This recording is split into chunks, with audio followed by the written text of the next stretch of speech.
Hi everyone, welcome back to part 3 of the Sawtooth Star Quilt Along.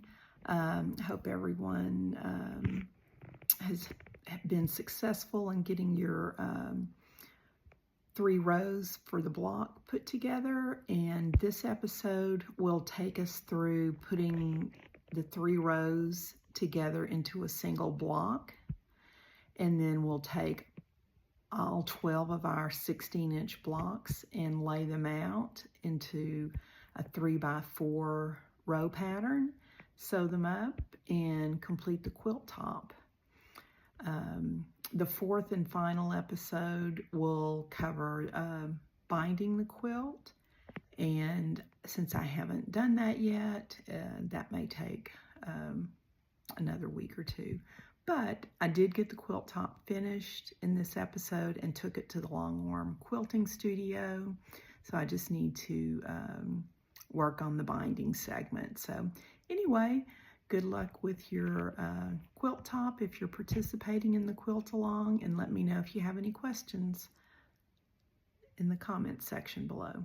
Thanks, good luck. Okay, so now we have our rows put together and ironed. So here's the top row. We have a flying geese, and we have 2 corner pieces on each side of our flying geese. And we have the bottom row. And then the center row has one 8.5-inch square with 2 flying geese on each side. So let's see if we can kind of simulate the layout here. Well, I don't think I can get all of it in the screen, but it's going to look, similar to this.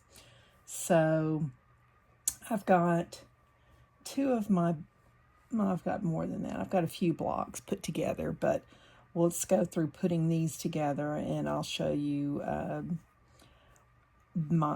why I use the ironing method I use. It should show up here. So I'm going to take the center row and I'm going to lay it down on top of the top row. And I like to have as much smooth surface up when I'm sewing and put more of the seams down on the faceplate. Just a personal preference. But when we ironed our pieces, we ironed away from the flying geese. So this is all ironed to this corner square. On the center, we ironed towards the center block to keep the bulk away from this point here. So what that does when we put these together to sew them together, it allows us to nest this seam right here on both sides. So you can just I just kind of do it by feel. I kind of line them up and then just kind of squish them with my fingertips to make sure they're good and tight. And then this is where I prefer, well, I should have had my clip box open first. But this is where I prefer to use clips instead of pins. So I'm going to line up this seam and nest it. Now again, if you prefer your seams to be ironed open, fully open, then just match up your center seams and put them together. So I've got that one, and then when I get to the other side, it's going to be nested again, because again, we ironed towards the center, big center square, and on this row with the corner, we ironed towards the corner square. So these should nest very nicely. Okay, so I'm going to use a clip on each seam, and then I'll just line this one up. we're going to adjust our seam allowance to 2.0. Here we go.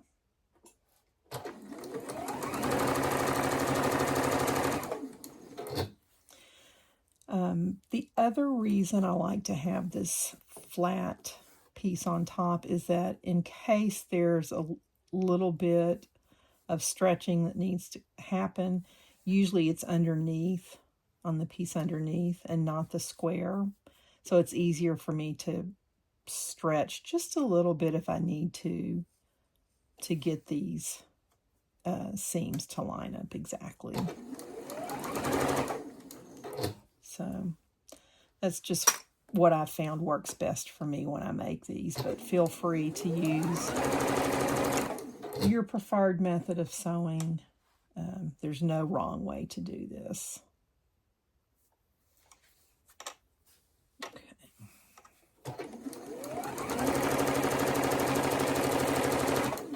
Now, one thing I will say is when you are ironing from this big center square on top, when you get to this little point here in the flying geese, it tends to want to, you know, swerve off of that a little bit. So I find that I have to like really hold closer around that when I'm sewing to keep it straight and keep it from, you know, making a little swerve there.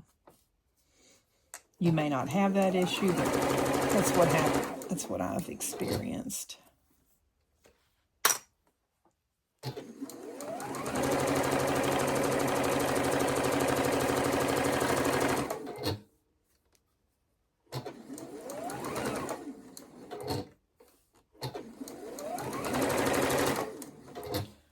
Okay, so there's the first one, and I'm just going to chain piece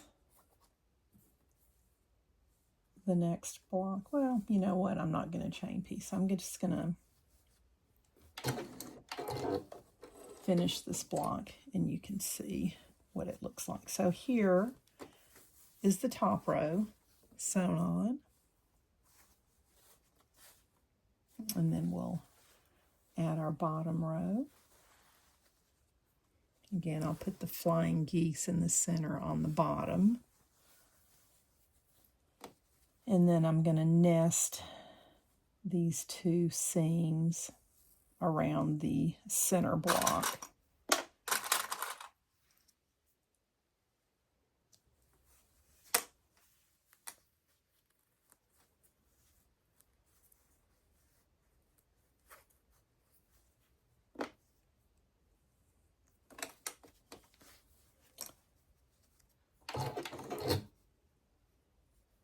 And I'm still using my 1/4 inch foot with the little guide here so I can keep my seams consistent.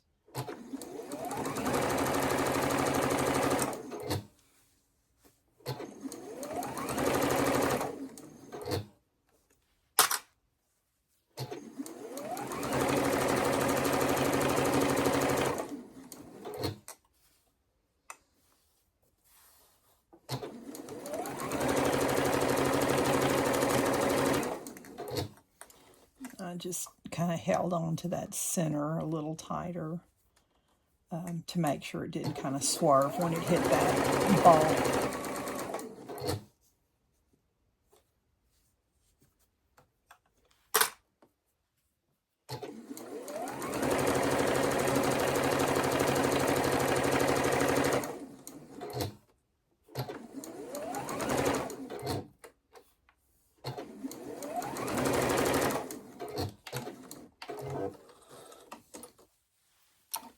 Okay, so now we have a fully finished 16-inch star block. And once you do the first one, the rest should be pretty straightforward and go together a lot easier. But yeah, I like this block because it's big. It finishes at 16 by 16, and it really, you know, will show off your fabrics in the center. I've seen lots of other takes on the traditional Sawtooth Star block where this center is, made up maybe of 4 different blocks pieced together. There's variations on how you use your points. So I actually have a quilt that Elizabeth made me where this, the geese part is the same as the center. The points are white and the corners are also the same as the center block. So it gives it a different effect. One time when I was making a quilt, I sewed the geese on upside down, and it turned out that the quilt that I was making, the fabrics I was using, turned out to be a happy accident, and I continued that on because I was doing a Halloween quilt, and the black ones, when they had the inverted star points, it made the quilt look, give it a slightly different look. So even more almost a sunburst kind of look. So I'll try to find pictures of the different types of blocks that I've made and show you some of the different styles. Another thing that I've done is I used a fat eighth.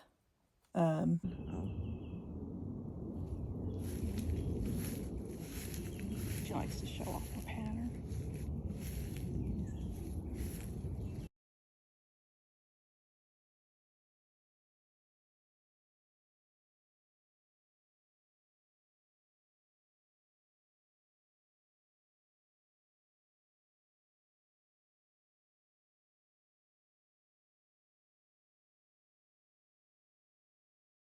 $12 pack to make one of these quilts.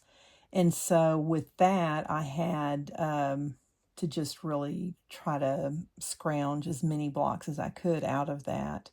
And I don't really remember the layout I used, but I have a picture of the quilt. And in that quilt, I don't think I had quite enough fabric to do all the corner blocks the same. I don't know. It's just, it gives it a different look. So I'll put in in the final video, once this is all put together, all the different looks that I've made. And you can find many more online if you just Google Sawtooth Star blocks. But anyway, so we have one block complete. So now when I take this one to the ironing board, I will iron these seams flat. Let me think. Yes, I will. I'll iron these flat because when I go to put it together, it makes it easier because one side will have flat seams and these are already nested or, flat for nesting. But when you get to sewing your rows together, these are going to be going up against another block that has the seam allowances pressed the same way. So they don't really nest. They just, have a bulkier seam right there, which, works out okay. You just, iron it down and it's okay. But if you don't want that bulk, then you can definitely press these seams open earlier, when you're putting them together, if you prefer. So anyway, just a matter of personal choice. But anyway, and then, of course, if you vary the dimensions on your fabric cutting, you can make these blocks, as small as you want to. And I've made up to 20-inch blocks just by increasing the size of the different pieces that are cut. So, but I found for fat quarters that the 16-inch square is what really you can most economically get out of a fat quarter. And I did trim up my leftovers, and I just trimmed off this top little thing. But, you can see there's not much waste, and by the time we cut our 2.5-inch binding strip out of all of these, there will be, maybe this little sliver right here, maybe 3/4 of an inch piece. So hardly any waste at all. And that is what I try to aim for when I'm doing my quilting. So anyway, I'll continue sewing on and I'll show you the final come back when I'm ready to do the final layout.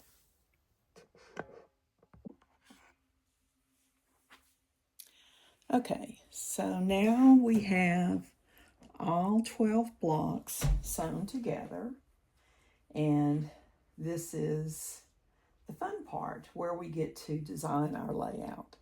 So as you can see, there's some with light in the middle and some with dark. So I kind of paired my fabrics up to do a light and a dark.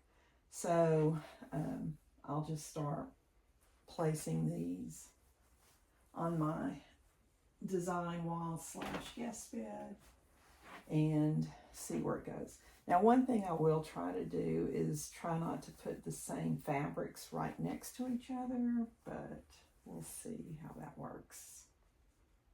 It's not going to be possible because I can already tell. So let's just start laying these out. So it's 3 by 4, so I could do this one here.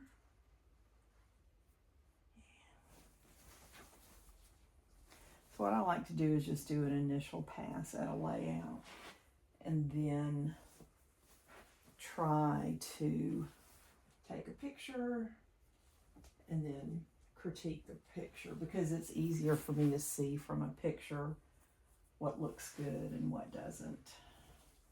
And then I can send it to my consultants, aka my daughters, and have them tell me what they think.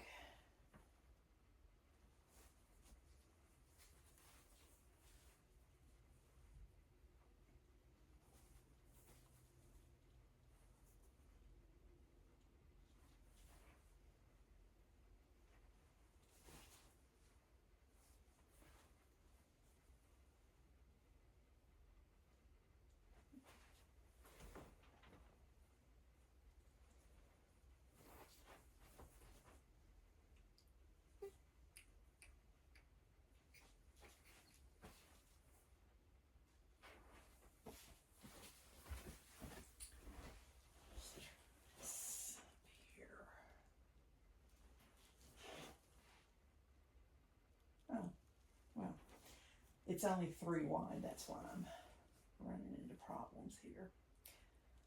Okay. So this column over here does not exist.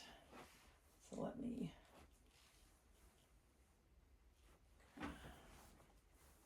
change this. And that's exactly the same. Okay.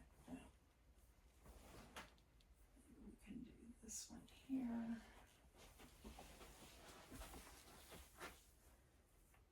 Get these back up on the bed.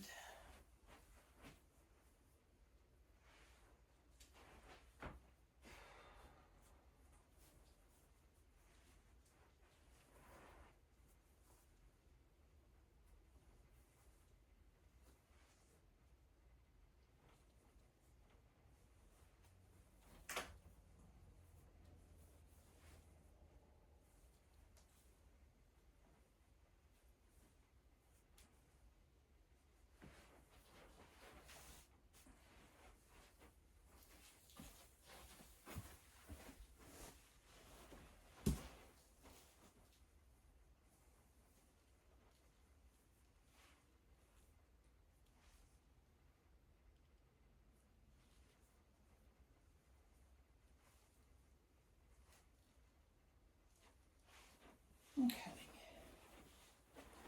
so let's see.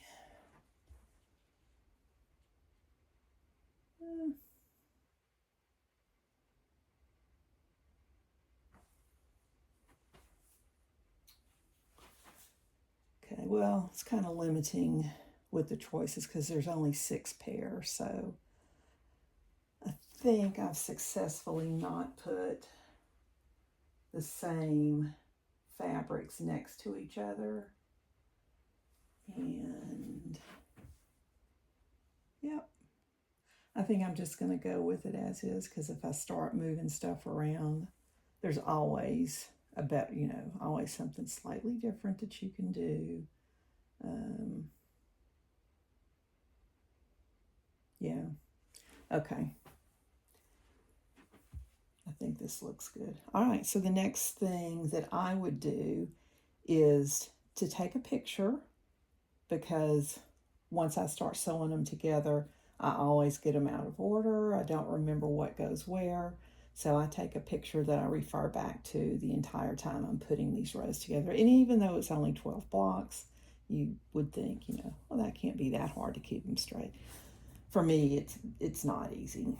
So one thing I'll try to show here while I've got it laid out is, remember the ironing that I used where I did these seams to the side and then nested with the center? When I did the rows, sewed these 3 rows together, I pressed these middle seams open.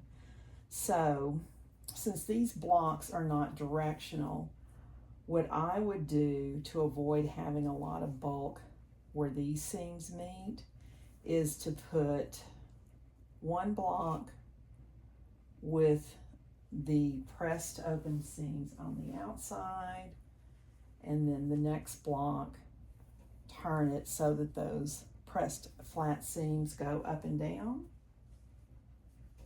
and then the next one have the pressed seams going flat.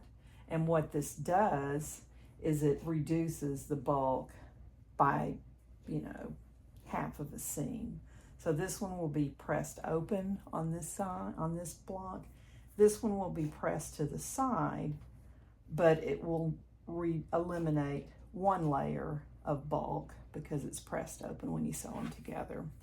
So, and then when you attach your rows together, then that will also, these seams will be going up, these seams are pressed to the side, and then as long as you alternate,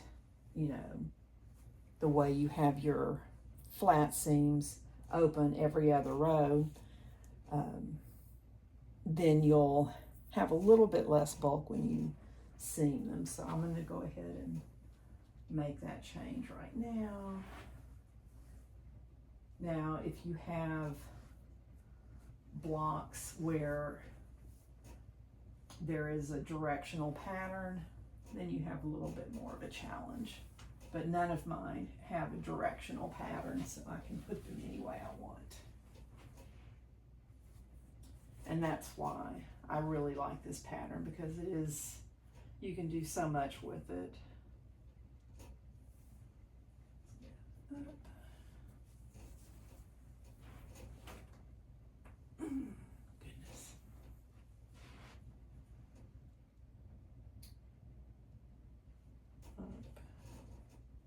Make sure I'm going the right way. Cross. And up. Okay, and this will just help reduce the bulk of your seam allowance when you put the rows together. Okay, next step is to take your picture now that you have them all laid out, and then we'll take these back to the sewing machine and sew our quilt top together.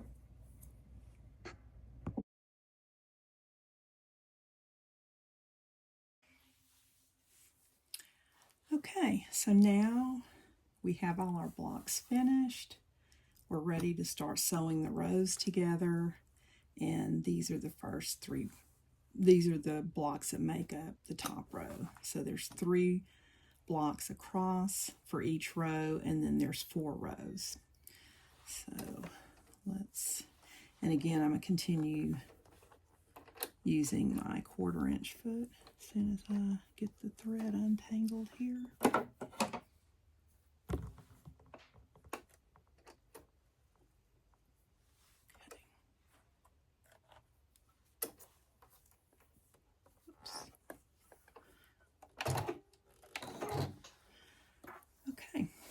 So this is the top left, and this is the middle.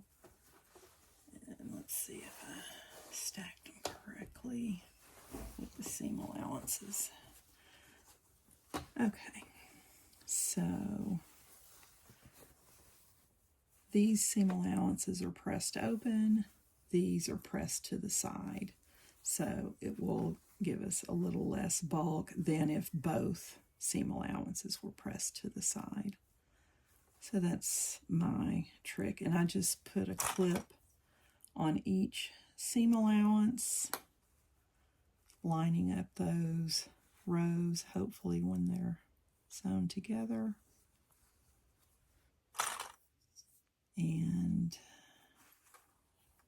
hopefully the corner looks good there. This corner kind of lines up. It's a little bit off. Let's check this and see. Yep, I was a little off on my pinning. Well, it's a little bit off on the seam somewhere. Okay, so what I find is that if you match up these two seams, if there's a little extra on either side of this seam is where you can get the most give. So that's where I try to ease in whatever I need to, if there's anything. Okay, and then we'll just start putting our rows together.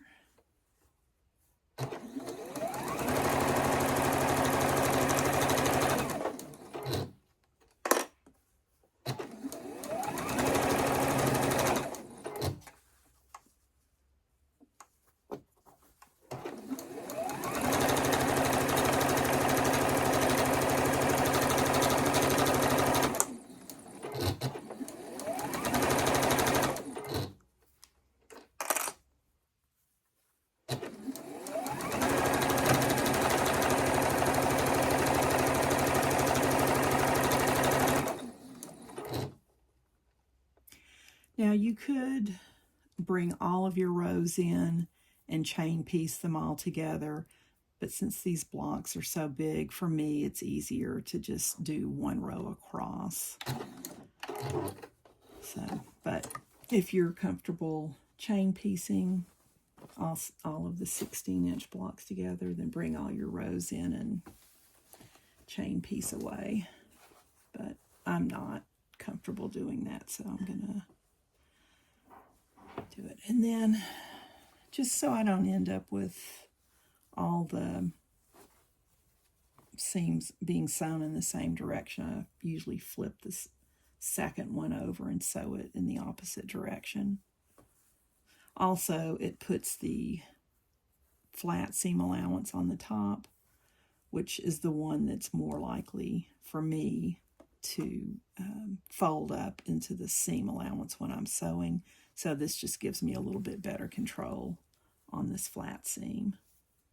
For some reason, the one that I lay the seam completely flat doesn't seem to roll on me. I don't know why, but there you have it. Okay.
So now we have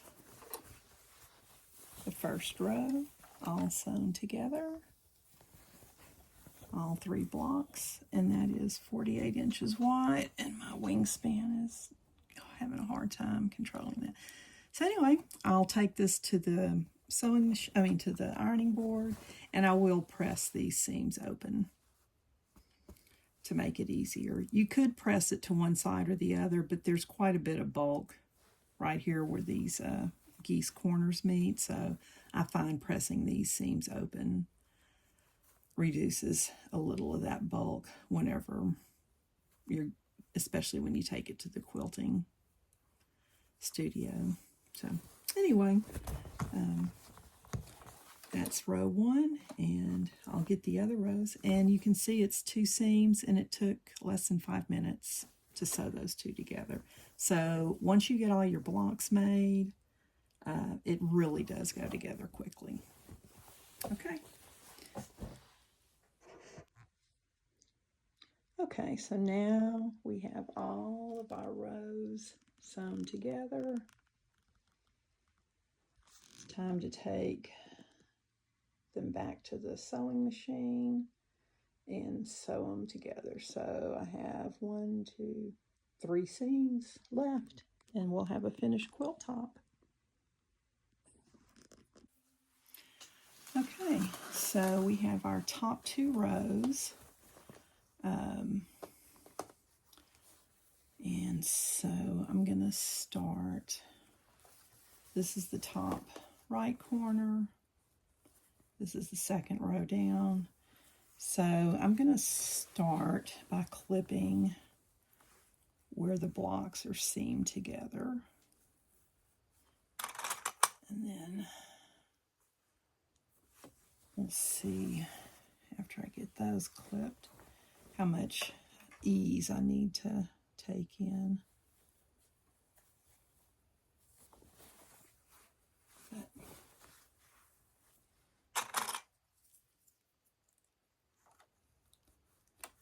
let's see. That one turned out pretty good. All right, so I am going to clip the end so this doesn't want to wiggle on me.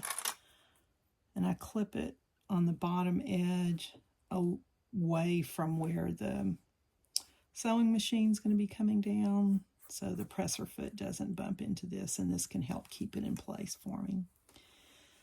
And then it's up to you how much you want to pin or clip. I will probably clip each of the seams since there's only a few, so let's grab a handful of these. Put one here and try to line up the rows as best I can. Now, mine are never going to be perfectly aligned. You know, it's up to you how perfect you want to try to get yours. But to me, like my quilting labels say, it's quilted with love, not perfection. And I need to find those quilting labels so I can take them with me tomorrow. Have an all-day quilting appointment tomorrow, so hoping to get this completed so I can take it to the quilting studio and get it quilted tomorrow.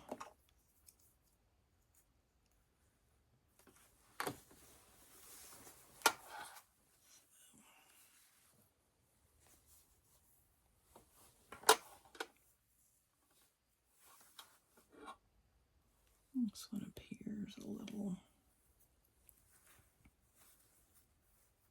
off. Yeah, we'll have a little ease to work in here, but that's okay.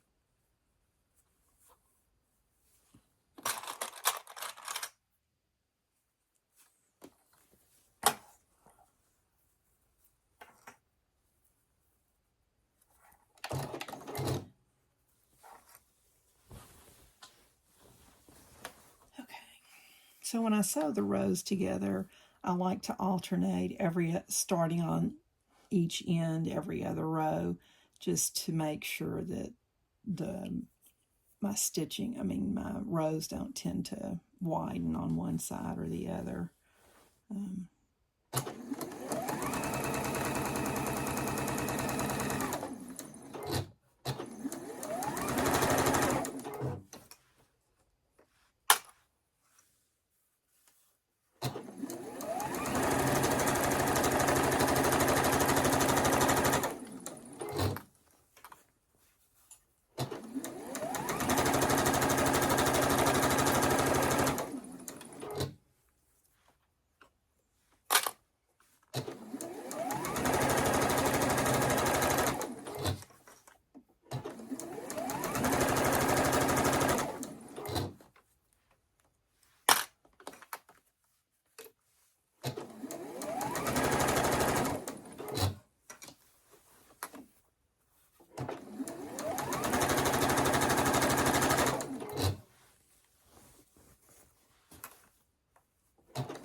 And here we have our first 2 rows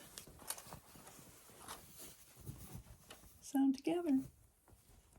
Whee! Okay, now we have all of our rows sewn together. And we have our finished Sawtooth Star Quilt. So don't look too closely at my points because they turned out pretty good, but they don't always match. And like I said, my quilts are made with love, not perfection. All right, well, this is ready to go with me tomorrow to the long arm quilter. I think that I'm going to use a fuzzy backing on this quilt.